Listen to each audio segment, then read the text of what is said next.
Sabe por quê? Quando eu abri aqui a Bíblia, saiu em Hebreus capítulo 4, verso 13, e alguma coisa Deus quer falar conosco nessa manhã. Que está escrito assim, ó.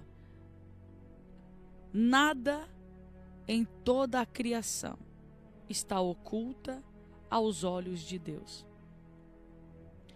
Tudo está descoberto e exposto diante dos olhos daqueles a quem havemos de prestar conta. Olha o que eu acabei de dizer. E olha o texto que saiu. Nada em toda a criação está oculta aos olhos de Deus. E por que o texto diz isso? Quem foi que criou o homem, irmãos? Quem foi que trouxe à existência as coisas da terra? Senão Deus. Assim como um pai olha para o filho e diz assim, ó, eu conheço meu filho como a palma da mão. Não é assim que a gente fala? Eu conheço meu filho como a palma da minha mão. Deus é a mesma coisa. Deus, ele te conhece. Deus, ele te conhece como a palma da sua mão. Nada fica oculto aos olhos do Senhor Jesus. Deus é aquele que esquadrinha os corações dos homens. Então talvez você nessa manhã tenha falado justamente isso para Deus. Senhor, é como uma irmã lhe colocou ali, eu não consigo prosperar, a minha vida financeira não desenrola. Ela estava ali nos comentários pedindo socorro, e eu estou lendo aqui os comentários, irmãos. Eu só não fico toda hora falando, porque normalmente é nos primeiros minutos, nos primeiros 20, 30 minutos do programa que eu interajo com o ouvinte. Depois vem os comerciais, depois vem o momento da palavra. Mas ela dizia ali justamente isso, que ela não consegue prosperar e tantas outras coisas, que ela já empreendeu algumas coisas, né, pelo que eu entendi aqui, e ela não consegue prosperar. E quando nós vivemos esses conflitos dentro de nós, né, essas guerras dentro de nós, do nosso interior, uma das primeiras coisas que vem, nós que temos a nossa fé em Cristo, é que, será que Deus não está me vendo?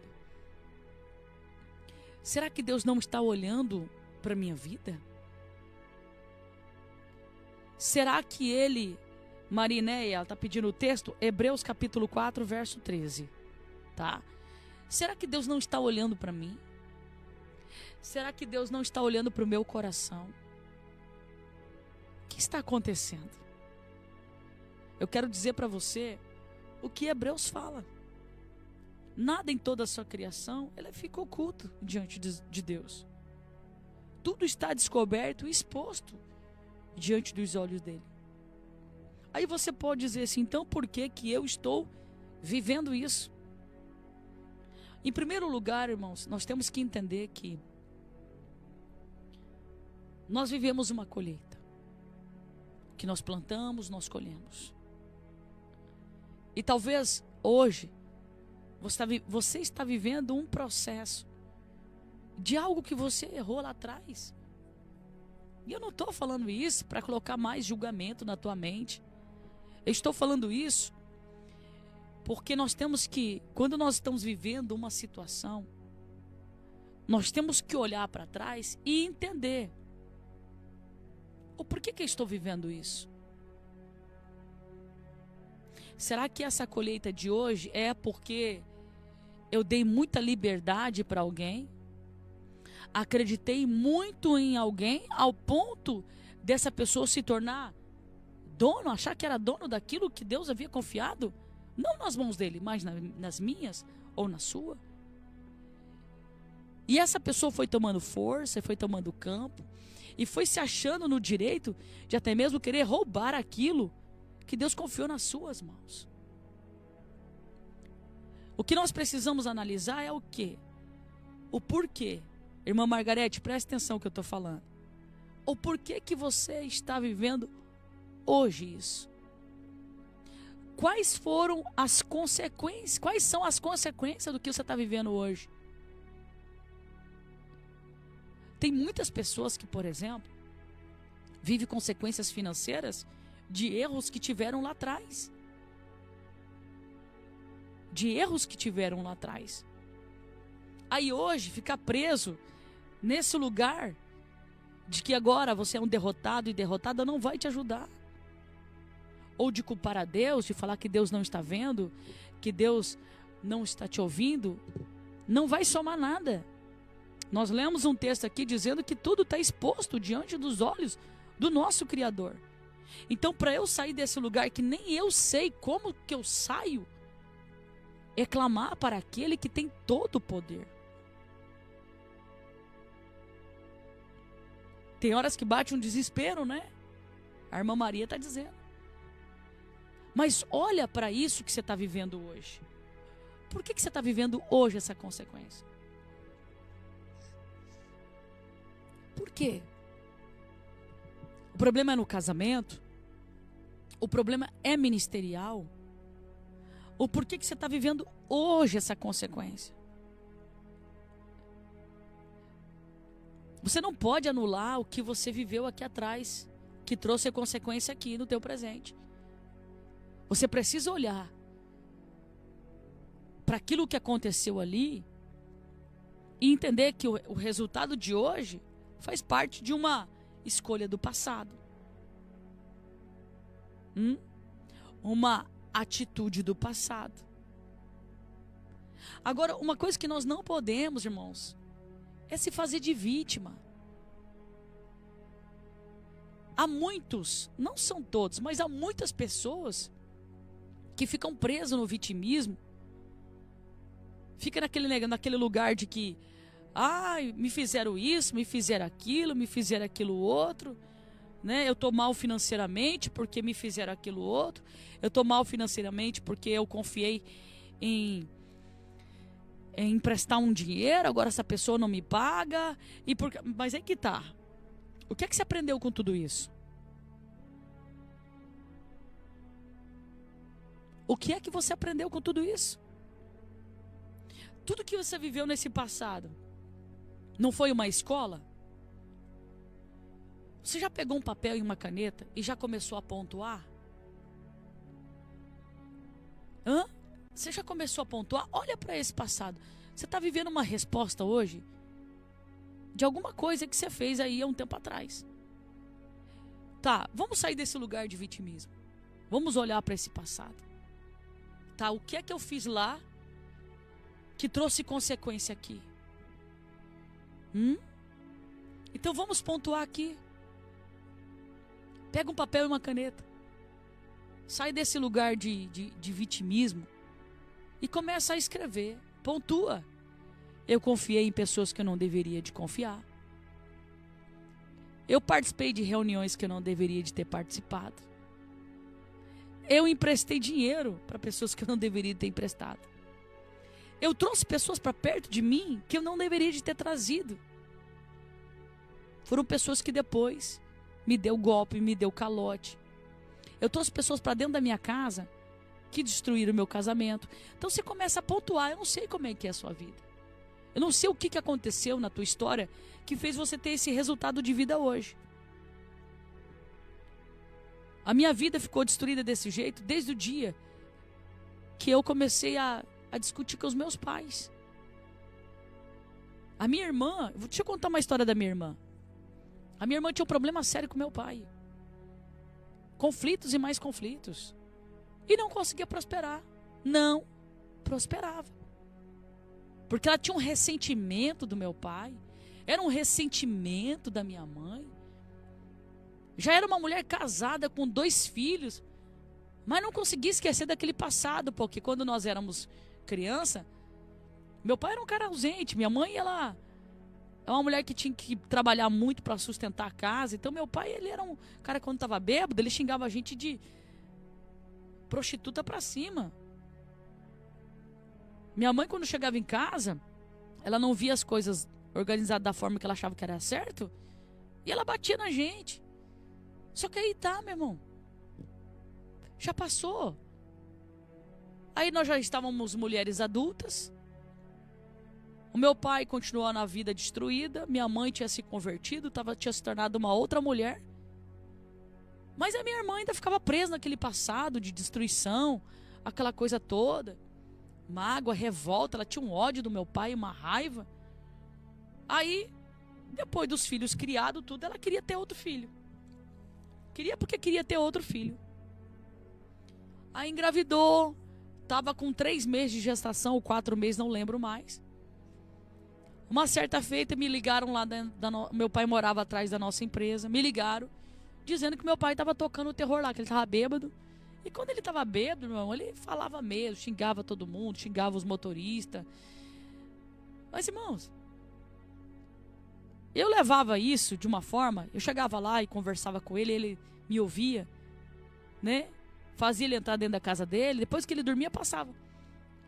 Mas a minha irmã, aquilo acendia os gatilhos dentro dela que não estava curado. E nesse dia ela foi lá, ela chegou primeiro do que eu. Na verdade, aquele dia nem consegui chegar lá. Foi lá, xingou meu pai.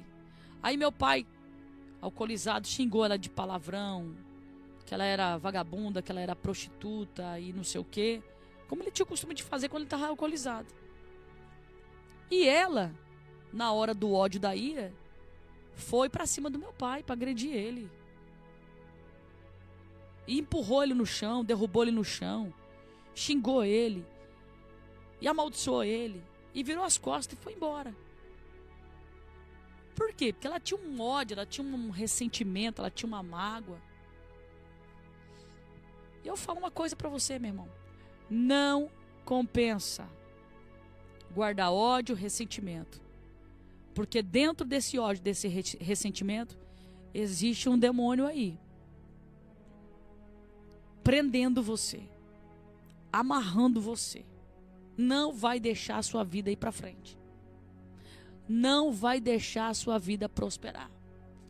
Vai te adoecer porque dele fica ecoando todo o tempo aqueles mágoas e ressentimento. O que acontece? Minha irmã vem para casa com ódio, com raiva e tal. Só que ela entendeu, eu não deveria ter feito isso. Não deveria ter agredido meu pai.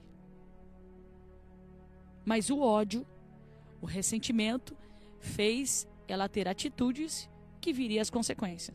O que eu digo para você? Tudo tem uma consequência. A minha irmã começa a passar mal. Um dia depois. Passa mal um dia depois. Vai para o hospital com cólicas, com dores terríveis. Chega no hospital, o médico diz: mãe, você está tendo um aborto espontâneo. Minha irmã começa a desesperar. Ela queria muito aquela criança. O médico disse: o que é que aconteceu? Aconteceu alguma coisa? Que estava tudo bem. E ela sabia o que aconteceu. E ela começa a se desesperar. E começa a passar mal. E o médico disse: infelizmente o feto já está morto. E vamos ter que fazer o aborto espontâneo. Quando começa a preparar os equipamentos, minha irmã vai para o banheiro fazer xixi. E quando ela começa a fazer... Não, perdão. Começa ali a questão do aborto espontâneo e o negócio não está acontecendo. Não está acontecendo. Ela começa a sofrer aquelas dores terríveis. E ela vai pro banheiro para fazer xixi. Ela estava com muita vontade de fazer xixi. E quando ela está ali fazendo xixi, ela fecha os olhos, ela lembra da cena dela agredindo meu pai. E ela começa: Senhor, me perdoe. Eu não deveria ter feito isso. Me perdoe. E quando ela está aqui: Senhor, me perdoe. Meu Deus, eu vou ter que pedir perdão pro meu pai. Quando ela está aqui, pedindo perdão ao Senhor, pela atitude que ela teve, o feto sai. Pá. E ela se desespera. Tudo tem uma consequência. Tudo tem uma consequência. Eu já li aqui e vou falar de novo. Hebreus 4:13 diz que nada fica oculto, tudo fica exposto. Tudo fica exposto.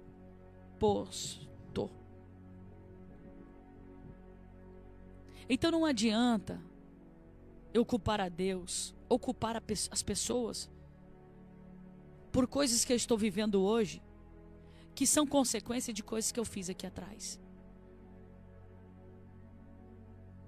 O correto consigo mesmo é olhar para hoje, para o meu presente e dizer assim: eu preciso consertar coisas que eu fiz aqui atrás, porque senão a minha vida não vai para frente. É o perdão que você precisa pedir. É o perdão que você precisa liberar. São situações que está remoendo dentro de você, que não dá para ficar com isso aí dentro. Isso é tóxico. Isso é doentio, está te matando. E você precisa dobrar o seu joelho e colocar isso para fora. Colocar para fora, sabe, vomitar. Mas pastor, a vontade que eu tenho de ir lá, dar um murro, quebrar a cara, fazer não sei o quê, xingar, vai resolver? Pegar um advogado, meter um processo, vai resolver? Vai resolver? Não, porque daí vai resolver. Tem coisa que é óbvio, tem coisa que resolve, mas eu estou falando de coisas espirituais, de coisas que estão dentro de você, que está te adoecendo, que está te matando aos poucos, que está destruindo o seu financeiro, que está acabando com tudo que você tem. Eu ouvi ontem, escuta só. Uma pessoa, eu dei aula ontem na escola bíblica sobre a história da nossa igreja. E eu ouvi um testemunho muito forte. Um testemunho não, um relato. De alguém que pediu assim: pastora, eu fui visitar um pastor. Ela foi visitar um pastor que está muito doente. E esse pastor foi o primeiro que pregou para ela o Evangelho de Cristo. Foi um pastor que cuidou dela no começo da caminhada. E ela soube que ele estava doente. Quando ela chega lá, ela se depara com um casal doente. Totalmente hoje a família desestruturada. Porque lá atrás, no passado, sofreu muitas consequências na obra de Deus. E essas consequências, irmãos, e aqui que eu quero aproveitar e quero dizer algo para vocês. Se tem alguém que sofre muita pancada, são os pastores. São os pastores. Os pastores, eles precisam estar blindados em todo momento contra pessoas que vão o trair, que vão o decepcionar. Pessoas que além de o trair, depois vão sair e vão querer tocar na obra que Deus confiou na mão dele. Os pastores, eles precisam estar preparados em todo o tempo. Pior ainda, quando eles sofrem muitas decepções, eles se fecham e eles começam a desconfiar de todo mundo, porque estão naquele lugar de dor. E se esses pastores não se blindam, se esses pastores não têm pessoas de oração junto com eles, eles não aguentam. E ela trouxe esse relato desse pastor que ela ama demais, que ajudou ela muito no início da caminhada, que se machucou tanto na obra de Deus, mas tanto, que eles chegaram até a ir embora da cidade. Mas que levaram consigo todo o ressentimento que sofreram na obra de Deus. Como eles levaram todo esse ressentimento, toda a dor junto com eles, eles mudaram de cidade. Mas toda a dor, o sofrimento, a decepção foram junto com eles. A frustração foi junto. Então eles começam a adoecer. E começam a perder tudo que eles tinham. Gastar com doença, irmãos. Hoje, eles estão numa situação muito delicada. E essa irmã, ela falava justamente isso. Se nós podíamos fazer uma visita. Hoje eles não estão congregando em uma igreja, retornaram à cidade. Estão muito machucados. Muito feridos. Eu conto esse relato aqui para você, para dizer, olha, como não compensa, irmãos. Você vê que não compensa a gente levar esse ressentimento? Destrói a nossa vida, a sua casa, a sua família. Bloqueie o seu coração com o Senhor. Quando eu digo aqui que nós estamos vivendo um tempo em que o diabo, ele tem destruído muito, tem investido pesado contra aqueles que estão levando a semente do Evangelho. É porque a gente tem recebido muitos relatos de pessoas, e não se assuste, tá? Não se assuste com as coisas que estão por vir. É por isso que nós temos que colocar o nosso coração no altar do Senhor. Repito, eu li aqui o texto onde diz que nada ficou oculto aos olhos de Deus. Então Deus é Deus que vai fazer a justiça e o juízo. Não precisa você, com esse ressentimento, querer colocar a mão naquilo que Deus já está tratando e talvez você nem sabe. Aí você está preso em uma tristeza, em uma angústia. Você está preso em alguém que te decepcionou, que te feriu, que te traiu. Às vezes você está preso em algo, em alguém, que Deus está dizendo para você, nessa manhã, compensa. Compensa. Você não consegue entender que isso está trazendo portas fechadas para você? Que isso está deixando você em um lugar que só está te deprimindo cada vez mais?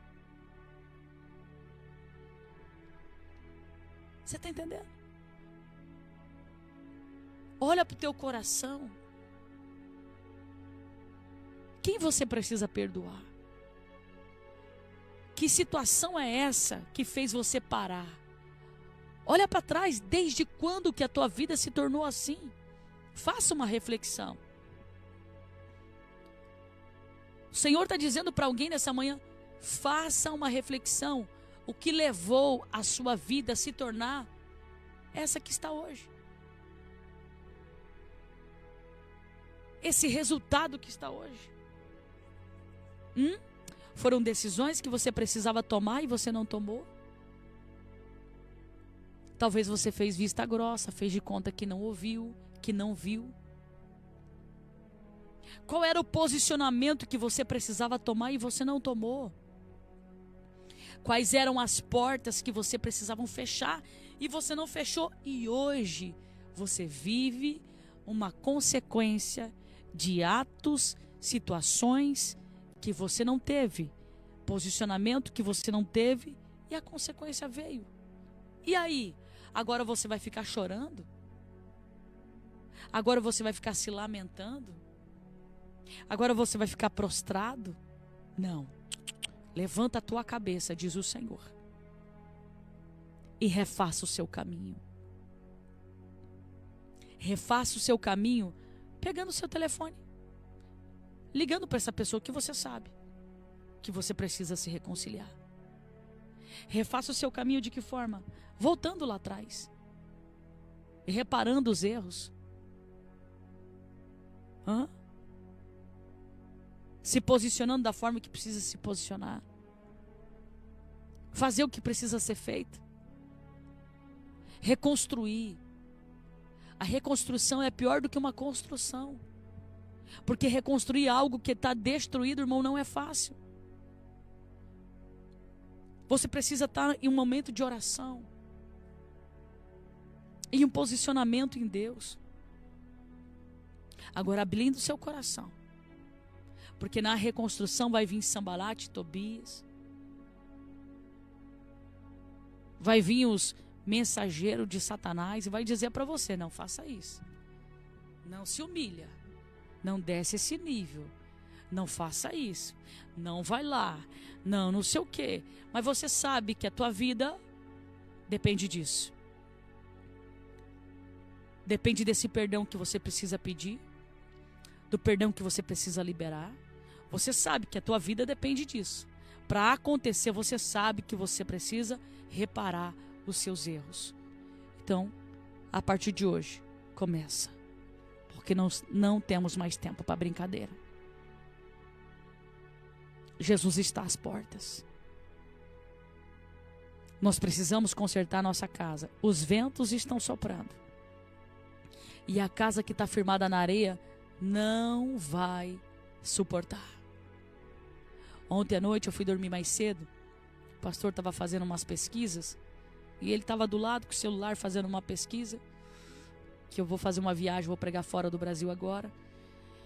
E eu deitei, irmãos, ontem eu tirei o dia para descansar lá com meu irmão, com a minha família. Aí eu cheguei em casa e eu deitei, irmãos, e cochilei. Quando eu estou cochilando, eu tive uma visão muito forte. Eu voltei daquele cochilo, na hora assim, meio assustada. E falei pro meu esposo. Eu falei, amor, vai começar uma guerra muito grande, espiritualmente. Mas nós já não estamos em guerra? Irmãos, vamos firmar a nossa casa na rocha. Saia de cima do muro. Abandona esse pecado de estimação. Abandona. Se você não tem maturidade para ter um celular, se você com a mão, com o celular, você não consegue se libertar da pornografia, deixa de usar celular. É para o seu bem. Se você não consegue ter maturidade espiritual para ter um computador na sua casa, você cai em tentação, você olha em coisas que deixa de ter. Se você não consegue ter maturidade para ter um canal fechado na tua casa, porque você vai lá e acessa coisas que você sabe que tem te feito mal, deixa de ter. Se aquela tua amizade tem te levado para um caminho de destruição, exclui isso da tua vida. Se você percebe que desde o dia que você começou a se aliançar, ter amizade com essa pessoa, você percebe, você está percebendo que coisas esquisitas estão acontecendo. Você sabe do que eu estou dizendo. Renuncia hoje a essa amizade. Cuidado. Irmãos, cuidado. Nós precisamos firmar a nossa casa na rocha. Não há tempo para brincadeira. Não há tempo para brincadeira. Essa é a palavra que eu quero deixar para você. Eu quero orar pela sua vida. Vamos orar? Senhor, eu oro por este coração que foi ministrado por esta palavra, Senhor. De alguma forma o Senhor falou com este coração. E veio uma resposta dentro da sua alma. E uma coragem de tomar um posicionamento. E eu quero te pedir, visita agora este coração. Visita. Visita este coração. Visita a mente deste homem e desta mulher. Espírito de Deus, aquilo que estava aprisionando ele ou ela de tomar um posicionamento, está caindo por terra agora, pelo poder da sua palavra. Porque a sua palavra é viva e eficaz. Senhor, blinda o coração deste homem e dessa mulher. E a mente dele também. Porque ele está tendo coragem de tomar uma decisão, um posicionamento. o impulsiona. Leva ele a tomar as decisões que o Senhor está falando aqui, no seu ouvido, através dessa palavra. Que correntes, prisões caiam por terra agora, porque o nome do Senhor está entrando agora nesse coração, está quebrando todo o jugo e o feitiço do inferno. Em nome de Jesus. Amém. Amém? Receba essa palavra no seu coração. E entenda, o seu posicionamento em Deus vai mudar 100% o ambiente aonde você vive. Então te posiciona, diz o Senhor. Um beijo, fica com Deus. E amanhã eu estarei no podcast. Acessa lá, Sementes da Fé Podcast, lá no nosso canal do YouTube. Se inscreva e me espera, porque amanhã a gente tem um testemunho poderoso.